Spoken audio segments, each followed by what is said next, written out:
এরা এখানে সব আরাম নিব নিয়ে এখন আমরা উপরে ছেড়ে দিব, তো আমি চিন্তা করি আমার আরাম নি পাই যায়। কথাটা বুঝছেন না? তোমার এটা তো তোমার গ্রামের টাকা।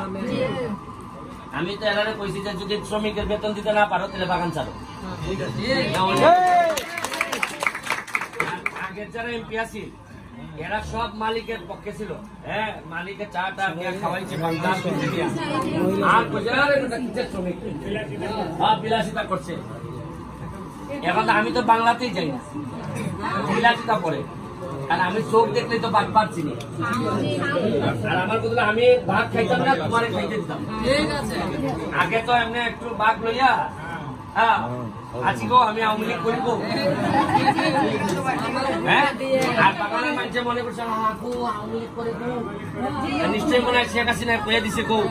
এরা শেখ হাসিনারে গিয়া কয় কোনো সমস্যা নাই, এরা খুব আরামে আছে। আর এখানে এখন দূর রাখ রাখ কিছু মরুক। শেখ হাসিনা তো জানেই না যে এরা এত বাটপারি করে যে তোমরা সাথে।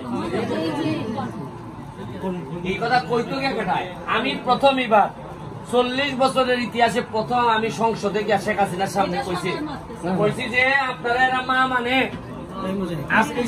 দেখার কেউ নাই।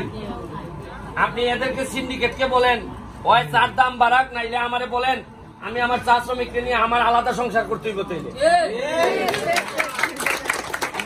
কথা বুঝছেন? এরা হইলে সব 2 নম্বর এক জায়গায় মজা মারে ফজা পায়। আর চা বাগানের শ্রমিক খালি হুদাই হুদাই বৈঠা পায়। আর এরা তো নৌকায় চইরা এমনি যাইতাছে, আর তোমরা খালি বইটা ঠেল্লা দিতেছ। এখন আর হইতো না, কারণ ইগল পাখি চুবা মার